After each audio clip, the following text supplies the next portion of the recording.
Film के नाम को लेकर ब्राह्मण समाज का विरोध सामने आया है। मनोज वाजपेयी की फिल्म के खिलाफ विरोध प्रदर्शन है। घूसखोर पंडित फिल्म के खिलाफ कोर्ट में याचिका जो है वो भी सामने आ गई है। और अब आपको बता दें, इस पूरे मामले में जो प्रदर्शन है वो लगातार होते हुए नजर आया है।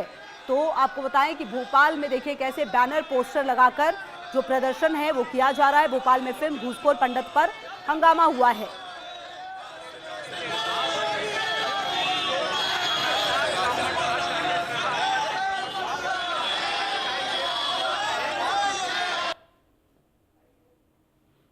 ओटीटी प्लेटफॉर्म और नेटफ्लिक्स पर ब्राह्मण समाज को लेकर लगातार विरोध है, क्योंकि एक फिल्म फिल्माई गई है जिसका शीर्षक ब्राह्मणों के आपत्तिजनक स्थिति में दिया, घूसखोर पंडित नाम उसका शीर्षक दिया गया है। उसको लेकर ब्राह्मण समाज यहाँ सड़कों पर उतरा है और लगातार विरोध दर्ज कर रहा है।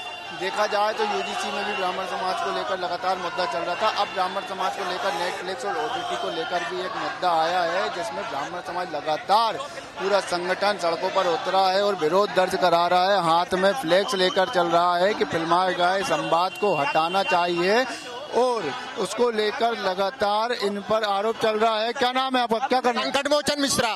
मिश्रा जी, क्या मामला है? मेरी ये मांग है कि ब्राह्मणों के अपमान करने वाली जो फिल्म है यह पूर्ण रूप से निरस्त हो और इसके निर्माता निर्देशक जो ब्राह्मण है, एक वाजपेयी है और एक तो वो वाजपेयी अपना वाजपेयी सरनेम लिखना भूल जाए या तो अपने जाति का पात का नाम मिटा दे, और एक और ब्राह्मण है वो भी उसके ऊपर सर में आती है ऐसे कमीने के ऊपर, उसके ऊपर थूकता हूँ कमीने के ऊपर।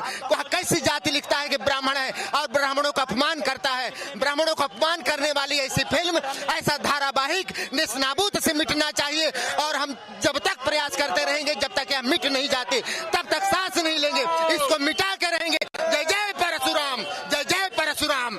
लगातार नाराजगी व्यक्त हो रही है। क्या किस चीज का विरोध? ये ओटीटी प्लेटफॉर्म पर एक फिल्म आ रही है जिसका शीर्षक है घूसखोर ब्राह्मण। उसको लेकर के हमें आपत्ति है, अखिल भारतीय ब्राह्मण समाज को आपत्ति है। और उसके जो संवाद हैं, वो जो संवाद हैं कि ब्राह्मण जो है वो नीच होता है, ब्राह्मण लंगोट का ढीला होता है, इस प्रकार के संवाद। अरे नीचता की पराकाष्ठा है। समाज जो फिल्में हैं समाज का दर्पण होती हैं। समाज में जो कुरीतियां होती हैं उसको रुपहले पर्दे पर प्रदर्शित किया जाता है। और ये किस प्रकार की फिल्में बना रहे हो आप एक समाज को लज्जित कर रहे हो। अरे मनोज वाजपेयी, तुम्हें थू है। तुम जिस प्रकार की भाषा का प्रयोग करवा रहे हो, संवाद है उसमें, आपको थू है, आपके ब्राह्मणत्व को थू है। नीरज पांडे जो डायरेक्टर है उस पे थू है। कैसे ब्राह्मण हो तुम? तुम्हारा ब्राह्मण तो क्या मर गया है? ये वालुवीर वाले इन सबको किसी भी प्रकार से ब्राह्मण समाज नहीं छोड़ेगा। ओटीटी प्लेटफॉर्म के जो निर्देशक हैं उन पर भी हमने याचिका दायर की है भोपाल में और इन सब पर एफआईआर करवाएंगे।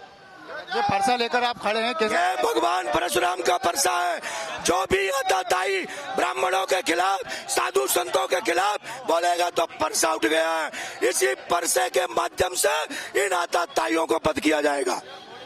तो लगातार ब्राह्मण समाज का विरोध दर्ज हो रहा है। लगातार दिखा रहे हैं ब्राह्मण समाज के इस तरीके से शीर्षक जो लिया गया है वो काफी निंदनीय है और ब्राह्मण समाज की भावनाओं को ठेस पहुंचा रहा है। इस शीर्षक को बदलना चाहिए और बनाने वाले खुद ब्राह्मण हैं, तो आखिर उन्हें भी इस तरीके से शर्म आनी चाहिए कि ऐसा शीर्षक नहीं देना चाहिए। ब्राह्मणों को जो अभद्रता यूज करी है उसे हटाना चाहिए। कैमरामैन अजय कटियार के साथ नितेश शुक्ला, इंडिया न्यूज, भोपाल।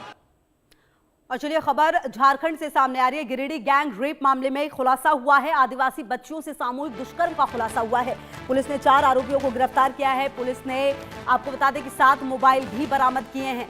और इस पूरे घटनाक्रम में आपको बता दें कि सामूहिक दुष्कर्म का खुलासा हुआ है। चारों आरोपियों से पूछताछ अब लगातार जारी है। गिरिडीह में नाबालिग आदिवासी बच्चियों से। और मनीष मेहता संवाददाता ज्यादा जानकारी के लिए जुड़ गए। मनीष, चारों आरोपियों ने क्या अपनी संलिप्तता स्वीकार कर ली है इस पूरे घटनाक्रम में? क्या जानकारी मिल पा रही है? देखिए, काफी चैलेंजिंग केस था, क्योंकि जिस तरह से 2 बच्चियां जो ट्राइबल समुदाय से आती थी और जिस तरह से उनका गैंग रेप किया गया था, इसके बाद ही इस घटना को लेकर झारखंड में काफी ज्यादा लोगों में गुस्सा था और सरकार के ऊपर भी काफी प्रेशर था, गिरिडीह पुलिस के ऊपर भी काफी प्रेशर था।